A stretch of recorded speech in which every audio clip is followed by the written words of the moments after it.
Hey guys, Adam here. Welcome to another episode of On the Couch. Today I'm going to be reviewing Noah.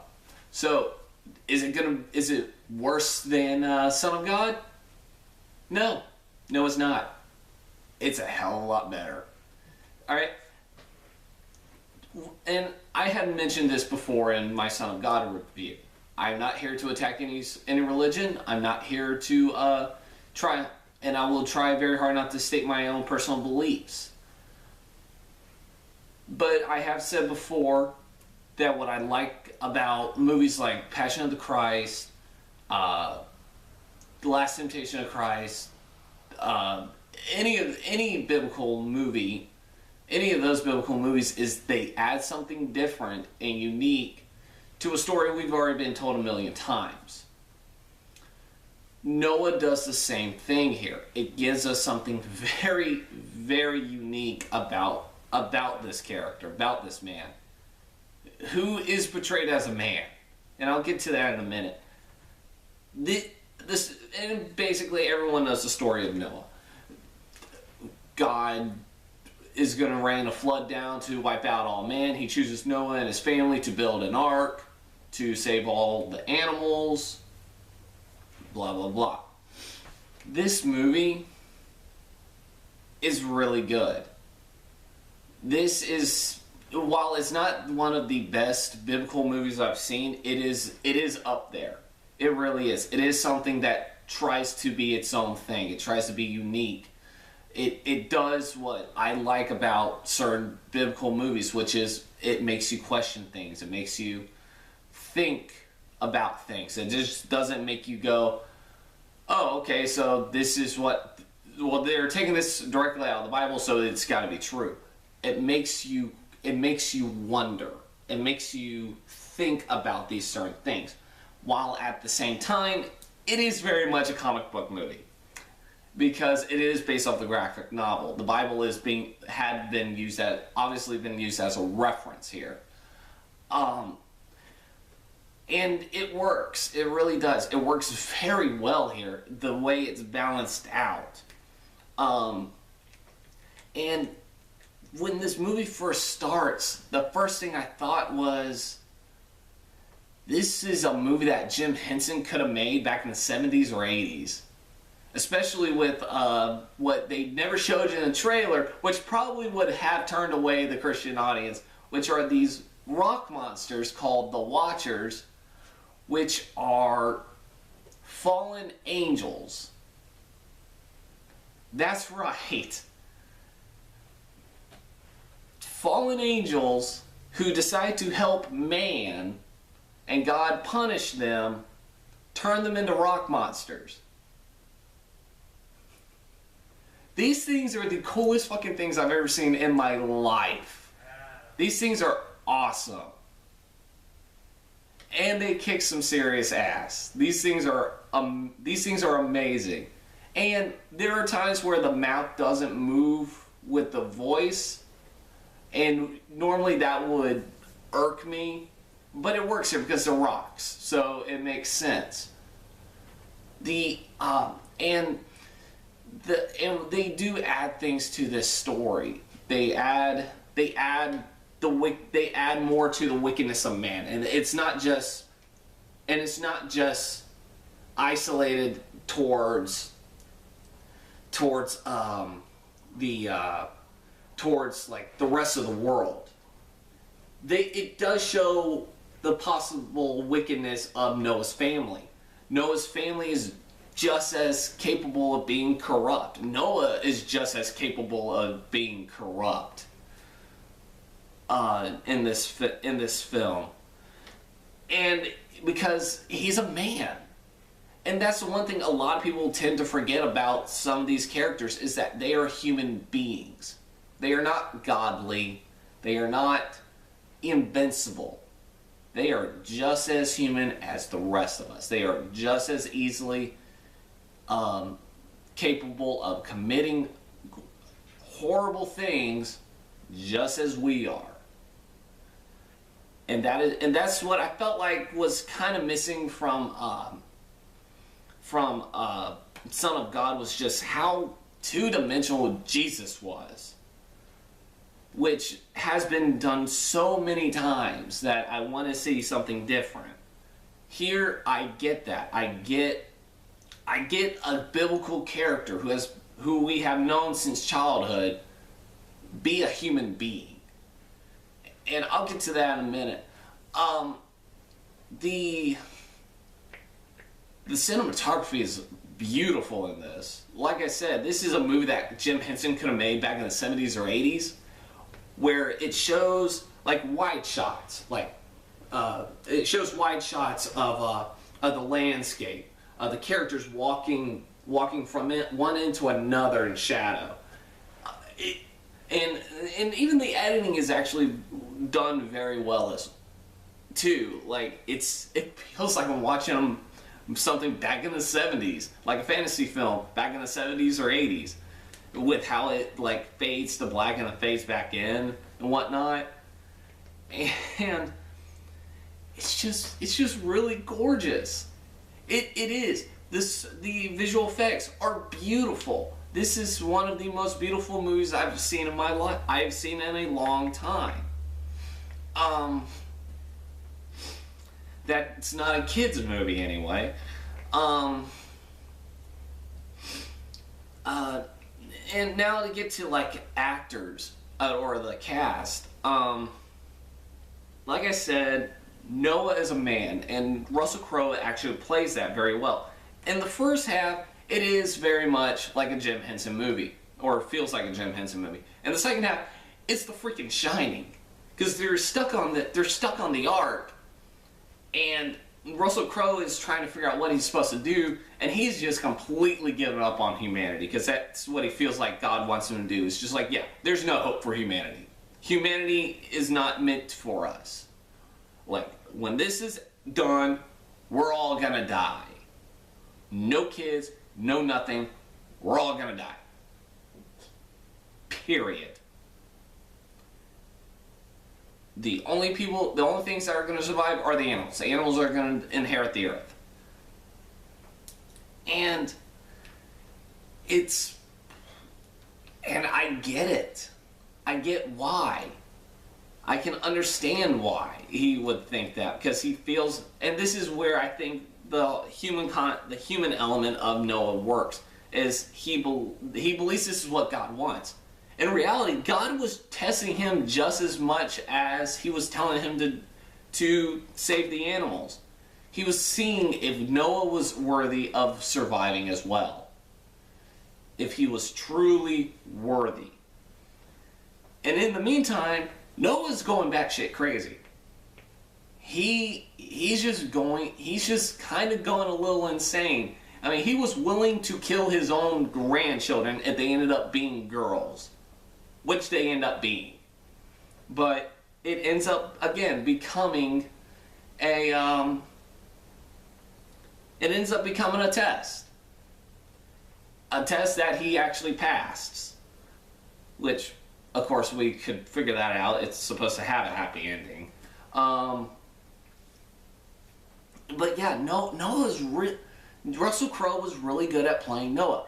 He was also a bit of a badass too. He actually takes down 3 guys on his own, easily. Jennifer Connelly as his wife, really good as his wife. And it's kind of funny considering that the last movie I saw both of them in was Winter's Tale, where Noah plays a demon, or Russell Crowe plays a demon. Jennifer Connelly plays a woman with a kid dying of cancer. It was hilarious, it's a hilarious movie. But yeah, she doesn't just play like the dutiful wife like we've read in the Bible or seen in like other media. She plays a wife who follows Noah to the ends of the earth because she loves him. But then when he starts doing some questionable things, she goes, "I'm getting real tired of your shit, Noah. Start getting it together." And you're kind of ruined for her. You're kind of ruined that she'll just go ahead and up and leave him when the storm ends. Emma Watson, again, really good, but that's just most because I'm incredibly biased towards Emma Watson because I love her. She's adorable. But again, she plays like she's the adoptive daughter of Noah, who they find near death, and she cannot carry children until Anthony Hopkins gives her the ability. And that is where shit hits the fan, especially with Noah. That's where the whole murder your grandchildren thing ends up happening. And it's an intense moment. It's a really intense moment for these characters because it's also the climax. I don't know who was playing his sons. One of them had the ability of luscious lips in the ancient times. I mean, this guy has some lips. Holy crap! It's like, and then you got like the son who questions everything, and who almost ends up turning to the dark side. And then you got like the one kid who just whatever. I mean, the sons are the weakest point of this movie. You don't really know a lot about them except one is the oldest who's in love with Emma Watson. The other is there is no woman for him. He just wants to be his own man, but he feels like he's been living under his dad's shadow for so long, doing everything he's told. He can't find his own identity and whatnot, so he ends up befriending the bad guy. And then you got the third son who really doesn't do much. That's just it. Like the third son, like the first time you see him, he's a baby. Then you see him like 10 years later, and there's not really much to his character at all. He's like the most two-dimensional character in the movie. Ray Winstone is freaking evil in this because like they said, he's a descendant of Cain. He's also the guy that killed Noah's dad because what we needed was a revenge story. we needed that Inigo Montoya story in there somewhere. But he actually does a really good job playing someone who has completely lost faith in God. And he's not just a stereotypical villain.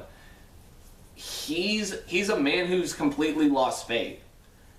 A man who, because he's a descendant of Cain, because God has turned his back on them, on the wicked, on him and every other human being that isn't Noah's family, he is just he is willing to try and make people move over to his way of thinking, saying that God doesn't love you, that God doesn't want you. And I can understand that. I completely understand that. Because it does kind of relate to other people who feel that way. I mean, I felt that way. But still, he's a wicked guy. So when he dies, you kind of root for that. I'm trying to think. I guess that's it on the story and the cast, because like I said, the ones who get the top billing are the ones who are the most developed. Anthony Hopkins was also in it playing Noah's grandfather, who's kind of cool. Like, you get his backstory, he's pretty badass. But then for like 10 years, as he's slowly dying, and he dies from the flood, but he dies happy. He actually dies happy because there's a kind of a running gag in this movie where he's got a craving for berries, and he's been having a craving for berries for 10 years. So he decides to go out, and he runs into Emma Watson, helps her be able to, blesses her into helping into her being able to bear children. And ends up finding the berry that he wanted, and he's just ready to drown. He just stretches his arm, and I was like, okay, I'm good. Do it, God. and I'm just thinking, okay, you know what? I should feel really sad, but man's got priorities, and he's fulfilled them. So yeah, if I was able to get what I wanted done, I'd say, okay, take me. I'm good. But yeah, you do feel for these characters. Well, except for the sons. You don't feel for the sons because you really don't feel anything for them.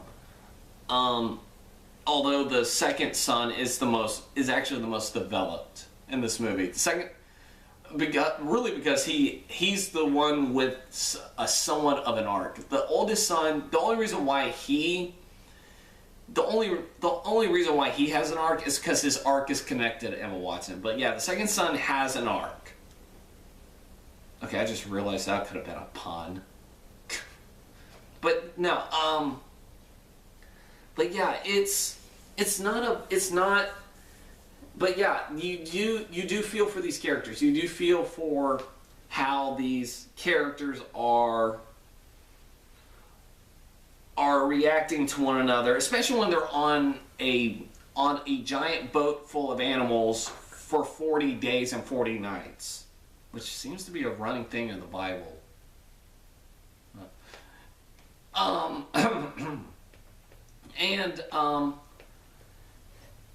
And yeah, that's all I gotta say about the cast. It's just they play their roles very well.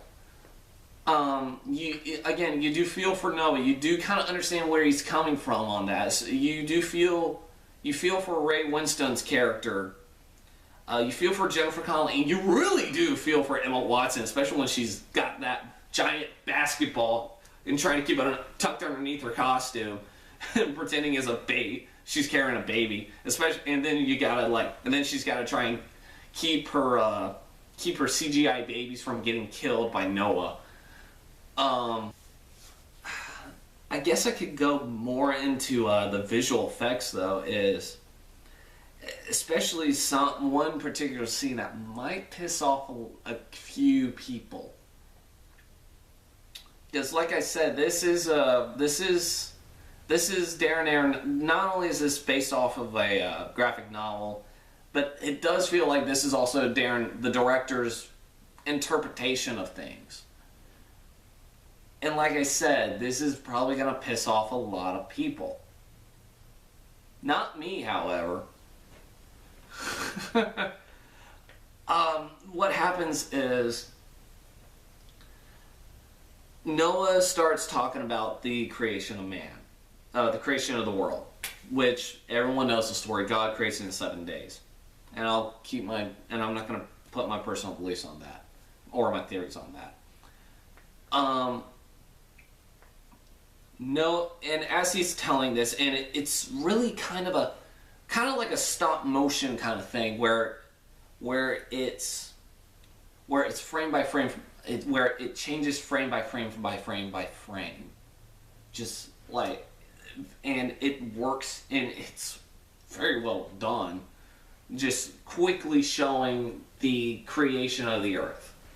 And as it does that, it starts showing the evolution of life from a single cell organism all the way to a fish, to an amphibian, to a lizard, to four-legged mammals, to a monkey, to an ape, and then it cuts and shows Adam and Eve. Basically, what Darren Aronofsky did was say we evolved from apes.